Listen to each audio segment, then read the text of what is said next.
신앙의 여정을 걸어가는 성도에게 가장 중요한 은혜 중 하나는 하나님의 음성을 듣는 것입니다. 신앙은 단순히 우리가 하나님께 무엇을 드리는 것에 머물지 않고 하나님께서 우리에게 말씀하시는 것을 듣고 따라가는 데서 완성됩니다. 그러나 우리는 종종 소란한 세상 속에서 그 음성을 놓칠 때가 많습니다. 바쁘게 돌아가는 일상, 끊임없는 소리와 정보 속에서 하나님의 세미한 음성은 쉽게 묻혀버립니다. 그래서 하나님의 말씀을 듣지 못하면 신앙은 힘을 잃고 방향을 잃습니다. 하나님의 음성을 듣는다는 것은 단순한 신비한 체험이 아닙니다. 그것은 하나님과의 관계가 살아있다는 증거이며 그분의 뜻 안에서 삶을 걸어가게 하는 실제적인 은혜입니다. 하나님의 음성을 듣는 교회는 살아있는 교회가 되고 하나님의 음성을 듣는 성도는 흔들림 없는 믿음을 갖게 됩니다. 오늘 우리는 하나님의 음성을 듣는 방법에 대해 함께 나누려 합니다. 왜냐하면 하나님의 음성은 모든 성도의 삶을 인도하는 가장 중요한 길잡이이기 때문입니다. 하나님의 음성을 바로 듣고 분별하지 못한다면 우리는 쉽게 내 생각과 감정에 휘둘릴 수 있습니다. 그러나 하나님의 음성을 분명히 듣게 될 때 우리는 참된 평안을 누리며 주님의 뜻 안에서 담대히 걸어갈 수 있습니다.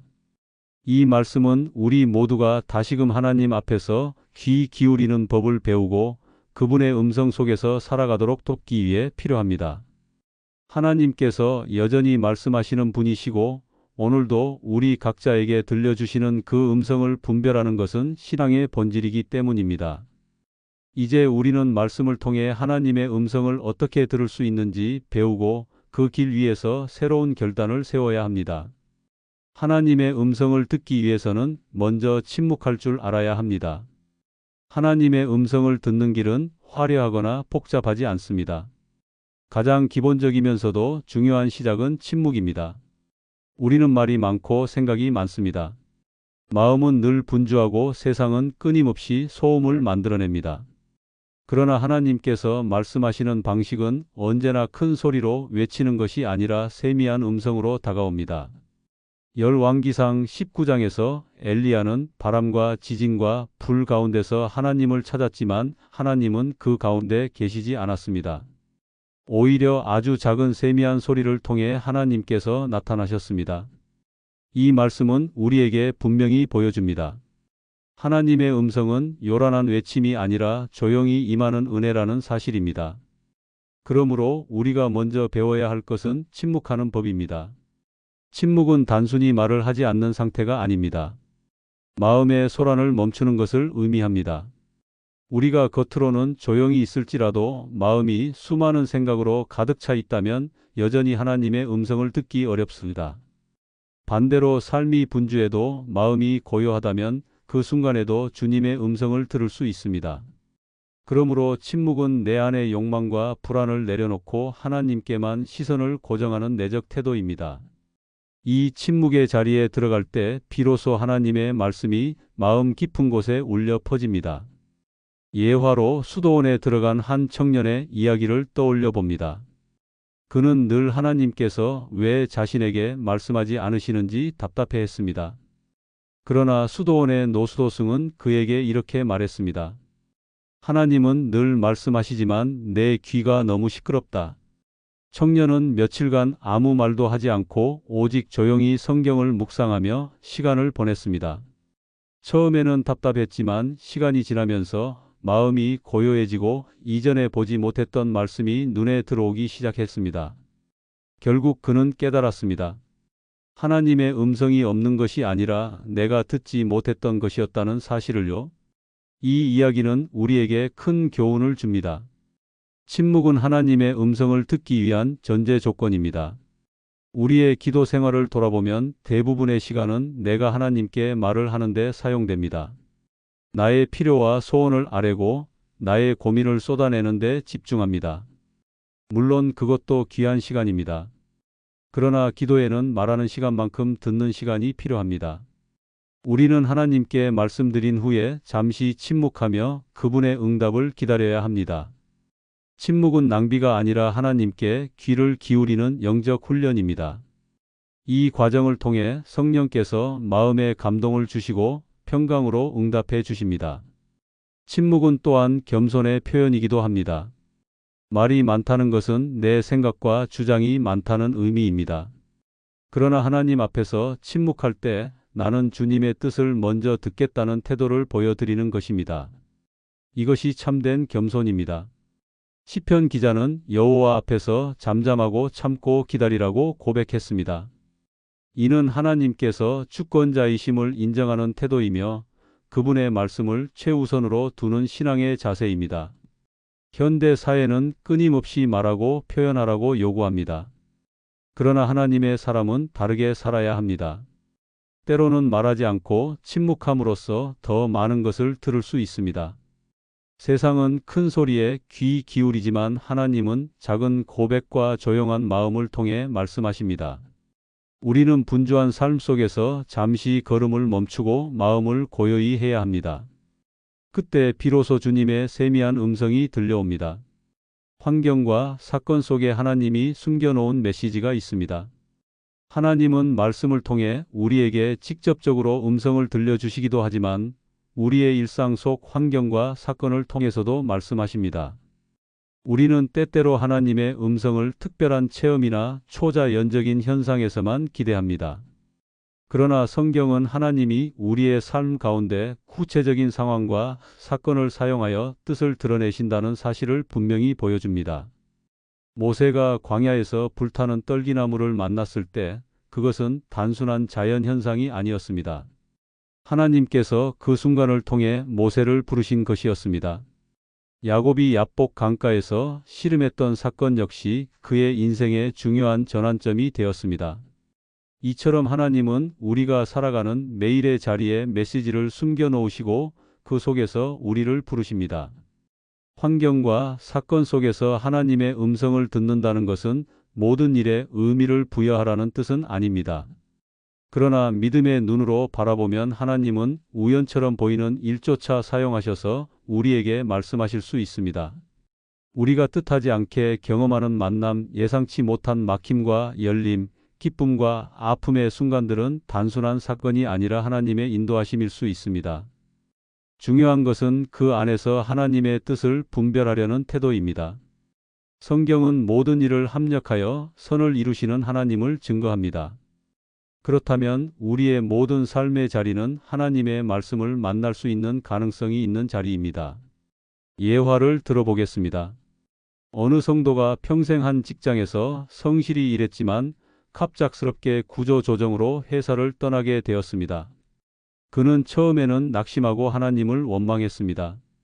그러나 시간이 지나면서 그는 오히려 그 시간을 통해 가족과 더 많은 시간을 보내게 되었고 이전에는 하지 못했던 새로운 사역의 길을 열 수 있었습니다. 나중에 그는 고백했습니다. 그때는 이해하지 못했지만 지금 돌아보니 하나님이 내 삶을 다른 방향으로 이끄시기 위한 사건이었다고. 이 이야기는 환경과 사건 속에 하나님의 메시지가 있음을 잘 보여줍니다. 하나님은 우리의 삶을 통해 말씀하시지만 우리가 영적으로 둔감하다면 그 음성을 놓치게 됩니다. 그래서 늘 깨어있는 마음이 필요합니다. 신약 성경에서 예수님은 씨 뿌리는 자의 비유를 통해 말씀을 들을 준비된 마음을 강조하셨습니다. 길가에 떨어진 씨앗은 금세 새가 와서 먹어버렸고 돌밭에 떨어진 씨앗은 뿌리가 깊지 않아 금세 말라버렸습니다. 가시덤불에 떨어진 씨앗은 세상의 염려와 욕심에 막혀 자라지 못했습니다.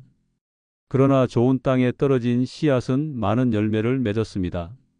환경과 사건 속에서 하나님의 음성을 듣는 것도 이와 같습니다. 준비된 마음, 열려있는 귀가 있을 때 우리는 주님의 음성을 분별할 수 있습니다. 또한 사건 속에서 하나님의 음성을 듣는다는 것은 단순히 긍정적으로 생각하라는 말이 아닙니다. 때로는 하나님께서 닫으시는 문을 통해 경고하시고 넘어짐과 실패를 통해 교훈하시며 예상치 못한 고난을 통해 우리를 새롭게 만드십니다. 요나가 니네로 가라는 명령을 거부하고 도망쳤을 때 큰 풍랑은 단순한 자연재해가 아니었습니다. 그것은 하나님께서 요나를 다시 부르시는 하나님의 메시지였습니다. 이처럼 하나님은 우리가 잘못된 길을 갈 때 환경을 사용하여 방향을 고치게 하십니다. 그러므로 삶에서 일어나는 사건들을 단순히 운명이나 우연으로만 보아서는 안 됩니다. 하나님은 그 모든 자리에 개입하시며 우리에게 말씀하고 계십니다. 사랑하는 성도 여러분, 하나님의 음성을 듣고 싶으시다면 지금의 삶의 자리에서 귀 기울여 보시기 바랍니다. 우리가 겪는 기쁨과 아픔, 성공과 실패, 만남과 이별 모두가 하나님의 메시지를 담고 있을 수 있습니다. 때로는 예상치 못한 환경이 우리를 멈추게 할 때 그 자리가 하나님의 음성을 듣는 자리입니다. 또 때로는 새롭게 열리는 길이 하나님의 부르심일 수 있습니다. 중요한 것은 그 속에서 주님의 뜻을 분별하고자 하는 마음입니다. 우리의 눈과 귀를 열어주시는 성령을 의지하며 매 순간을 해석할 때 우리는 환경과 사건 속에서 하나님의 음성을 분명히 들을 수 있습니다. 하나님은 오늘도 우리 삶의 자리에서 말씀하십니다. 크고 놀라운 체험이 아니더라도 일상의 작은 순간 속에 그분의 메시지를 담아주십니다. 그러므로 삶을 단순히 흘려보내지 마시고 하나님의 음성을 찾는 마음으로 바라보시기 바랍니다. 그때 우리의 평범한 날들이 은혜의 날로 바뀌고 우리의 걸음이 하나님의 인도하심 속에 있다는 확신으로 채워질 것입니다. 하나님의 음성은 나의 시선을 나에서 하나님께로 옮기게 만듭니다. 하나님의 음성을 듣는다는 것은 단순히 마음이 위로를 받는 차원을 넘어섭니다. 진짜 하나님의 음성을 들으면 시선이 달라집니다. 원래 우리는 본능적으로 자기 자신을 바라보며 살아갑니다. 내 생각, 내 감정, 내 욕심이 중심이 되어 세상을 해석하고 결정하려고 합니다. 그러나 하나님의 음성이 들려올 때 놀라운 변화가 일어납니다. 시선이 나에게서 하나님께로 옮겨집니다. 이 변화가 바로 하나님의 음성을 분별하는 중요한 특징입니다. 성경을 보면 하나님의 음성을 들은 사람들은 모두 이 전환을 경험했습니다. 이사야 선지자가 성전에서 하나님의 임재를 보았을 때 그는 처음에 화로다 나여 망하게 되었도다 하며 자신의 죄악과 연약함을 보았습니다. 그러나 하나님께서 그에게 은혜를 베푸시고 사명을 주셨을 때 이사야는 나를 보내소서라고 고백하며 하나님을 바라보게 되었습니다. 시선이 자신에게서 하나님께로 옮겨진 것입니다. 베드로 역시 갈릴리 바다에서 밤새도록 그물을 던졌지만 아무것도 얻지 못했을 때 예수님의 말씀을 따라 깊은 데로 가서 그물을 내렸습니다. 그 순간 그의 눈은 자신의 실패와 무능에서 주님의 말씀과 능력으로 옮겨졌습니다. 우리가 하나님의 음성을 듣지 못할 때 가장 큰 이유는 자기 자신에게 시선이 고정되어 있기 때문입니다. 내 상황, 내 힘, 내 두려움, 내 욕심만 바라보다 보면 주님의 음성이 들리지 않습니다. 그러나 하나님의 음성이 임하면 나는 작아지고 하나님은 커집니다. 나의 한계와 부족은 인정되지만 동시에 하나님의 은혜와 능력이 더 크게 보이게 됩니다. 그 순간 우리는 새로운 시각을 얻게 되고 그것이 우리의 삶의 방향을 바꾸어 줍니다. 예화를 들어보겠습니다. 한 성도가 어려운 사업 문제로 매일 밤 기도했습니다. 그러나 기도할수록 더 답답해졌습니다. 그는 끊임없이 하나님께 해결책을 요구했고 언제까지 이 고난을 견뎌야 하는지 물었습니다. 그러던 어느 날 말씀을 묵상하다가 너희는 먼저 그의 나라와 그의 의를 구하라는 말씀이 마음에 강하게 다가왔습니다. 그 순간 그는 자신의 기도가 오직 문제 해결에만 머물러 있었다는 것을 깨달았습니다. 시선을 자신과 사업 문제에서 하나님 나라로 옮기자 마음이 자유해지고 평강이 임했습니다. 결국 그는 사업의 문제보다 먼저 하나님께 순종하는 길을 택했고 시간이 지나며 하나님은 새로운 길을 열어주셨습니다. 이 경험은 하나님의 음성이 시선을 전환시킨다는 것을 보여줍니다. 하나님의 음성은 언제나 우리를 하나님 중심으로 돌려놓습니다. 그분의 말씀을 듣게 되면 나는 내려놓고 하나님을 붙잡게 됩니다. 이것은 단순히 위로를 넘어서는 깊은 변화입니다. 하나님의 음성은 내 욕망을 정당화하지 않습니다. 오히려 내 안의 욕심과 두려움을 드러내고 하나님을 바라보게 만듭니다. 그러므로 하나님의 음성을 분별하는 기준 중 하나는 그것이 나를 중심으로 머물게 하는가 아니면 하나님께 시선을 옮기게 하는가입니다. 이 시선의 전환은 신앙생활 전반에 큰 영향을 줍니다. 예배를 드릴 때도 나에게 필요한 은혜만 구하는 것이 아니라 하나님을 높이는 자리로 서게 합니다. 기도할 때도 내 소원만 나열하는 것이 아니라 주님의 뜻을 먼저 구하게 합니다. 섬김을 행할 때도 나의 유익을 계산하지 않고 하나님께 영광 돌리는 것을 우선시하게 합니다. 이 모든 변화는 하나님의 음성을 들을 때 생겨납니다. 사랑하는 성도 여러분, 하나님의 음성을 듣고 싶으십니까? 그렇다면 먼저 시선을 점검해 보시기 바랍니다. 내가 나만 바라보고 있는지 아니면 하나님을 바라보고 있는지 살펴야 합니다. 하나님의 음성은 언제나 나를 하나님께로 이끌고 나의 중심을 무너뜨리며 하나님을 왕으로 세웁니다. 그러므로 우리 모두가 하나님의 음성을 들을 때마다 시선을 하나님께로 옮겨 주님의 뜻을 따라가는 삶을 살아가기를 축복합니다. 하나님의 음성은 항상 성경의 진리와 일치합니다. 하나님의 음성을 듣는 일에서 가장 중요한 기준은 언제나 성경입니다. 하나님께서 우리에게 말씀하실 때 결코 성경의 진리와 어긋나지 않으십니다. 우리는 때때로 마음속에 떠오르는 생각이나 어떤 강한 감동을 하나님의 음성으로 착각할 수 있습니다. 그러나 그것이 진짜 하나님의 음성인지 분별하려면 반드시 성경과 비교해야 합니다. 성경은 하나님께서 이미 우리에게 주신 완전한 말씀이고 모든 말씀의 기준이며 믿음과 삶의 유일한 표준입니다. 그러므로 하나님의 음성은 언제나 성경의 진리 안에서 확인되어야 합니다. 성경은 하나님의 음성을 분별하는 안전한 울타리입니다. 만약 우리가 성경을 떠나 감정이나 경험만 의지한다면 잘못된 길로 빠지기 쉽습니다. 역사를 돌아보면 수많은 사람들이 자신이 하나님의 음성을 들었다고 주장했지만 성경과 맞지 않는 경우가 많았습니다. 그 결과 사람들을 혼란에 빠뜨리고 교회를 무너뜨리는 일도 있었습니다. 사도 요한은 사랑하는 자들아 영을 다 믿지 말고 오직 하나님께 속하였는가 분별하라고 말했습니다. 분별의 기준은 다른 것이 아니라 말씀입니다. 하나님은 언제나 말씀을 통해 일하시며 성경의 진리를 거스르지 않으십니다. 예화를 들어보겠습니다. 한 성도가 큰 결정을 앞두고 있었습니다. 그는 어떤 사업에 투자하면 큰 이익을 얻을 수 있다는 제안을 받았고 마음속에 강한 끌림을 느꼈습니다. 순간적으로 이것이 하나님의 인도 같다고 생각했습니다. 그러나 그는 말씀을 펴고 기도하며 그 일을 다시 살펴보았습니다. 그 사업은 정직하지 않았고 다른 사람들을 속여야만 이익을 얻는 구조였습니다. 성경은 분명히 거짓과 불의를 경고하고 있었습니다. 결국 그는 그것이 하나님의 음성이 아니라 자신의 욕심임을 깨닫고 그 제안을 거절했습니다. 시간이 지난 후 그는 자신이 하나님의 말씀에 순종한 것이 얼마나 안전한 길이었는지를 확인하게 되었습니다. 이 이야기는 하나님의 음성은 반드시 성경과 일치한다는 사실을 잘 보여줍니다. 성경의 진리는 단순히 지식을 넘어섭니다. 성경을 가까이 할 때 우리의 생각과 마음이 새로워지고 하나님의 뜻을 더 분명히 분별할 수 있습니다. 그러므로 하나님의 음성을 듣고자 한다면 먼저 성경을 읽고 묵상해야 합니다. 말씀을 마음에 깊이 새겨둘 때 성령께서 필요할 때 그 말씀을 떠오르게 하시고 그것을 통해 하나님의 음성을 확인하게 하십니다. 시편 기자는 주의 말씀은 내 발의 등이요 내 길의 빛이라고 고백했습니다. 말씀은 우리의 길을 비추는 등불이며 하나님의 음성을 분별하는 확실한 기준입니다.